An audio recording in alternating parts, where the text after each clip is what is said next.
Ya.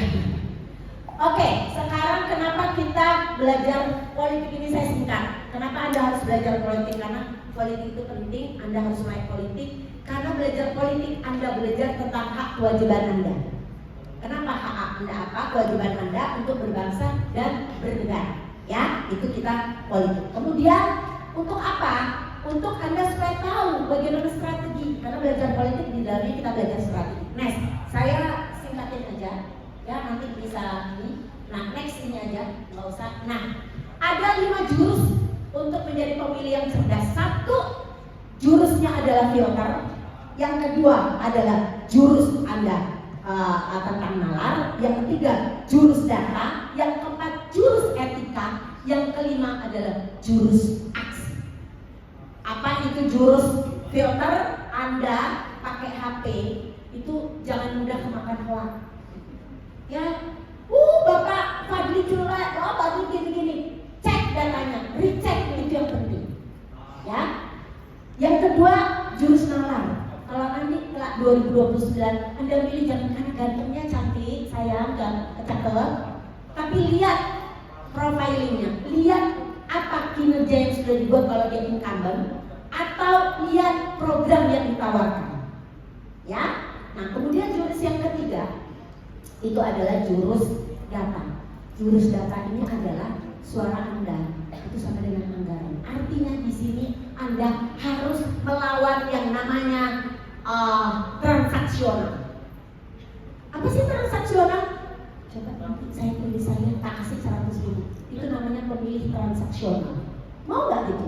Saya selalu katakan, jangan gadaikan idealis Anda hanya karena rupiah, karena rezeki, nasib, jodoh, derajat kita sudah tercatat di kitab Lauhul Mahfuz. Tinggal kita berusaha, ikhtiar, berdoa dan tawakal.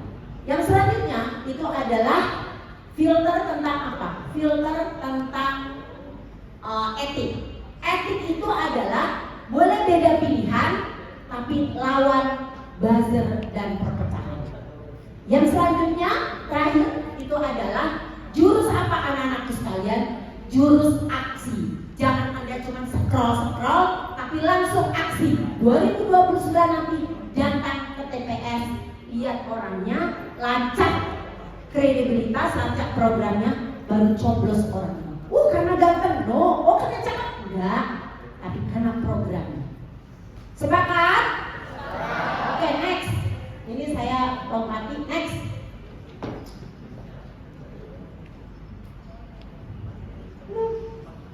Next, ya, next, ini sudah next.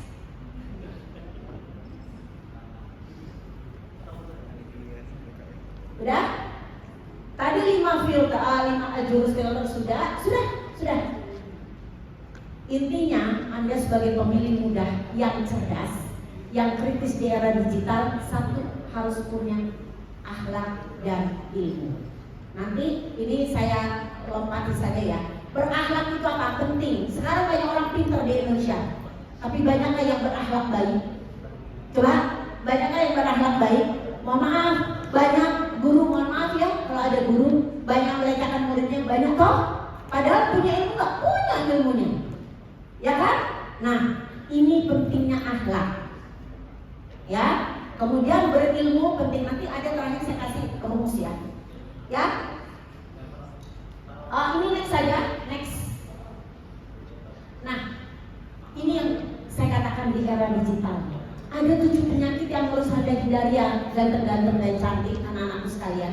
Yang pertama itu adalah penyakit scrollitas akut. Jadi Anda cuma scroll, nanti tidak ngecek, langsung forward. Artinya kalau itu fitnah, Anda ikut dosa berjamaah. Hati-hati. Bijaklah Anda untuk bermain sosmed. Yang kedua itu apa? Anda menjadi buzzeritas. Ya, buzzeritas atau buzzeritis. Itu bahaya itu. Yang ketiga itu apa? Yang ketiga itu adalah amplomania. Itu tadi pemilih transaksional. No. Yang keempat itu adalah Coattail syndrome. Coattail syndrome itu gini loh. Coattail syndrome itu ketika Anda memilih itu hanya karena gantengnya, tapi bukan karena programnya, ya. Terus echo chamber ini penyakitnya algoritma. Apa itu echo chamber yang tadi sudah saya katakan? Jadi kalau Anda buka yang jelek, keluar yang jelek itu saja. Kalau baik, baik. Supaya tidak begitu, buka sering kontennya itu harus yang mix, ya, supaya Anda punya knowledge yang bagus. Selanjutnya itu adalah instant validation. Jadi kalau instant validation, Anda mudah untuk makan hoax. Oh, Bu Erni jelek, oh Bu Erni, padahal Bu Erni baik. Nah, harus melacak. Anda mudah tertipu. Itu namanya instant validation. Anda tidak memvalidasi. Yang terakhir itu adalah golputitis. Akhirnya kenapa? Anda jadi golput. C2 milih tapi no to golput, ya kan? Ya kita campur-campurkan, kita bukan orang Inggris, kita ngomongnya campur-campur ya. Oke, next terakhir mungkin kesimpulan. Nah ini saja, nah ini, sebelum itu ya. Sebelumnya Mas, no. Ya, terus, ya, terus. Nah, jadi intinya 3. Kenapa Anda menjadi pemilih yang cerdas, kemudian kritis dan integritas? Ada 3 kecerdasan. 1 kecerdasan spiritual, 2 kecerdasan emosional, yang ketiga kecerdasan intelektual. Kenapa kecerdasan spiritual? Itu ketika Anda disogok untuk milih A, B, C dan lain sebagainya, Anda punya iman yang kuat. Kecerdasan emosional, kapan Anda marah, kapan tidak, kapan Anda harus menghantam buzzer, kapan tidak, itu kecerdasan emosional. Itu contohnya. Kemudian kecerdasan intelektual, yaitulah ilmu pengetahuan. Ini Anda bisa punya ketika Anda punya akhlak ilmu, punya literasi digital yang baik, terutama tentang politik. Ya, kan banyak nih sekarang di digital. Terus yang kemudian berpikir kritis atau critical thinking. Yang selanjutnya apa? Yang selanjutnya Anda harus tracking atau lacak. Oh, Bu Erni jadi calon, tracking Bu Erni gimana sih orangnya? Begitu ya cantik. Nah terakhir di kesimpulan, mungkin ini saya mengambil kesimpulannya bagaimana Anda menjadi pemilih muda yang cerdas, kritis, berintegritas di era digital. Ada 9 saya membuat kesimpulan. Yang pertama adalah Anda harus berakhlak dan berilmu. Bagaimana? Dengan kecerdasan spiritual, kecerdasan emosional, dan kecerdasan intelektual. Yang kedua, Anda harus punya literasi digital yang baik. Yang ketiga, harus berpikir kritis atau critical thinking. Yang keempat itu Anda harus lacak atau tracking. Ya, yang selanjutnya lawan yang namanya co-etal effect syndrome dan proxy war. Ya, proxy war itu apa? Proxy war itu perang kepentingan. Jadi kalau di pusat siapa A-nya, nanti di sini calonnya siapa, udah nggak lihat programnya. Oh, karena famousnya aja orang pusat menyuruh kita memilih itu. Begitu ya cantik. Jadi itu anak-anakku sekalian. Yang terakhir mungkin yang terakhir Mas. No.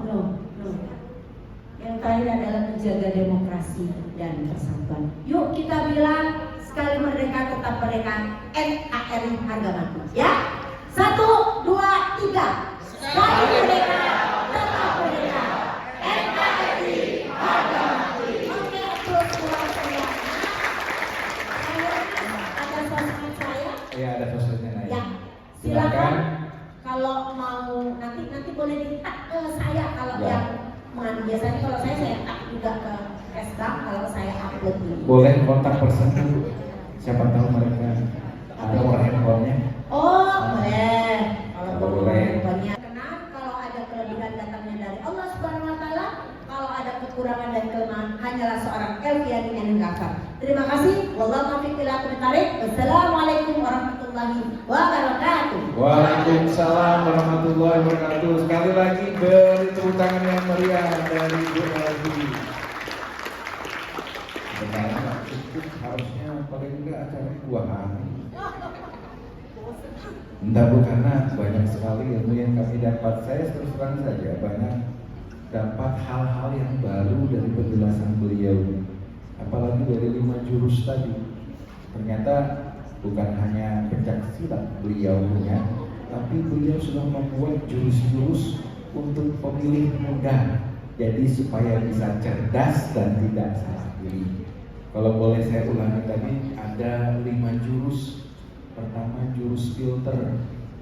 Jangan mentang-mentang Gatot apa segala kayak Lee Min Ho, kayak BTS, anak CEO, wah ini pasti mantap nih. Makanya sebelum memilih difilter dulu. Ya. Yang kedua jurus nalar. Nalar harus main. Jadi sebagai pemilih muda yang cerdas harus berpikir dulu dengan baik buruknya. Jangan sesekali dibujuk, dirayu, langsung lepek-lepek milih orang yang belum tentu baik. Yang ketiga adalah jurus data. Lihat datanya. Sekarang semua data itu bisa dilihat. Nggak percaya? Coba ketik nama Ibu Dr. Isis Elviani di Google, itu keluar data tentang beliau semua. Pemilih